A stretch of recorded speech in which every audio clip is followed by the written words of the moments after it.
Right, good afternoon, everyone. Welcome to the Outstanding in Our Field podcast here.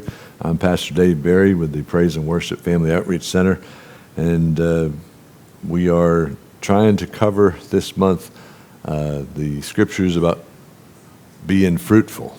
And so interesting again that I'll point out to you again that there were 9 scriptures in the Bible that use the term or the phrase, be fruitful. And 7 of them are in the book of Genesis. So we've been concentrating on these ones here in Genesis. We talked about Adam, we talked about Noah, and now we want to talk about Isaac, to just a little bit here. And so he is going through a time period in his life where he's taking command and taking his position, and God's given him instructions, and God's given him something to do here, and he's got to go and rebuild some wells from Jacob, his father, and some that dated all the way back to even to Abraham. And so he's looking for a place for him to nourish and to take care of what God has given him to take care of.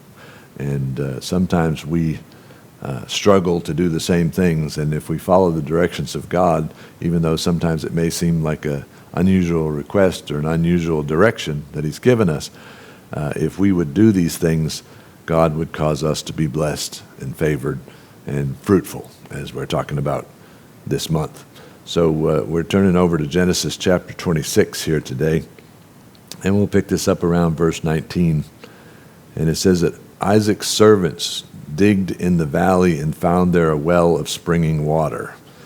And the herdmen of Gerar did strive with Isaac's herdmen, saying, the water is ours. And he called the name of the well Esek, because they strove with him. And it became an argument between these two tribes, or these two groups of people. Isaac's people dug the well and struck water, and were nourishing or watering their their animals. And then this other group comes along and says, hey, that's our water. Well, a lot of people, when you start getting blessed, when you start getting your well, if you will, a lot of people want to come along and take credit for it, or take ownership of it, or quote unquote, steal your blessing from you. A lot of people don't rejoice when you're blessed. They aren't encouraged by you being blessed. They want to get a blessing without the work that it took to dig out the blessing. And you have to be careful that you don't give up your blessings, because God wants to bless you because of the efforts that you've made in obedience, not working for a blessing, but when you're obedient, he blesses that. And you're obedient in giving, or you're obedient in visiting people, or giving people a word of encouragement, or whatever it is, you become a source of blessing that God reveals to you and shows you, that provides for you and your belongings, your family, everything else. But people will come along and try to do and to take that. So instead of striving with them and fighting over this, Isaac came up with another plan. He sought God for another answer. And so this is what he did in verse 21. And he said, and they digged another well, and there was strife over that one also. And he called the name of that Sitnah. And I'm not going to get into all the definitions of these names and the purpose of them all. But, instead of fighting with them over the first well, he goes and digs another well. Well, they want that one too. And so sometimes, you give up ground, so to speak, or you may give up a blessing, or you may, to keep from fighting over it. But eventually God says, you backed up enough. It's now time to take a stand. And that's what we're going to get to here. In order to be truly fruitful, you have to allow God to bless you, and then don't give it away. And I don't mean help people. That's one thing.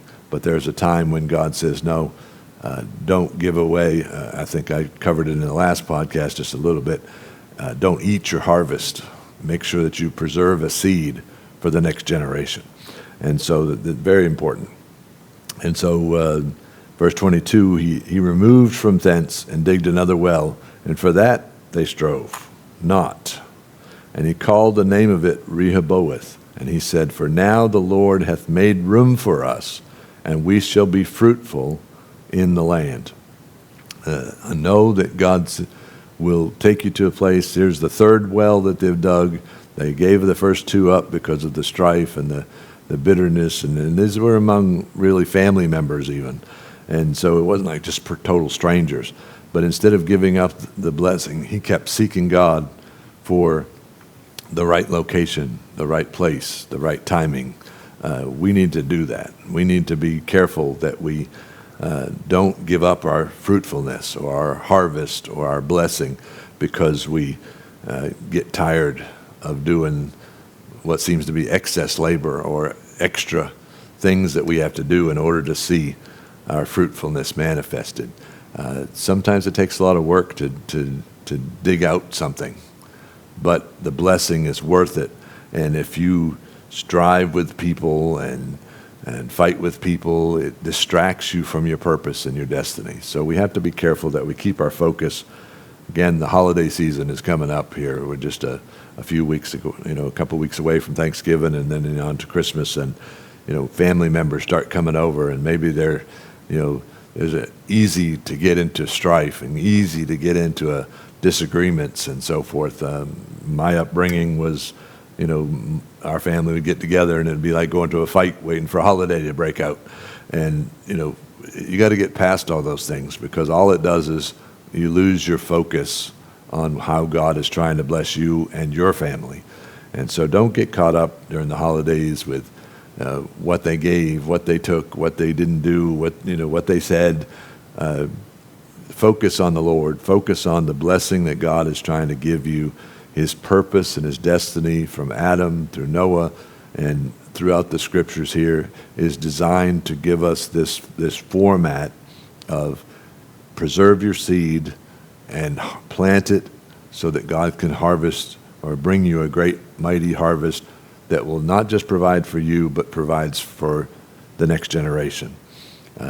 When Jesus taught his parables of the seed and sowing and so forth, he said that the good ground brought forth 30 times, 60 times, or 100 times more than anything that he had planted before. So in that purpose and in that destiny, know that there's 30 people, 60 people, or 100 people, or whatever, that you're providing for in that harvest. And it blesses multiple generations in multiple places. So get ready for the holidays, and don't let the holidays steal your joy. Make sure you keep it a holy day with Christ in the center. God bless you.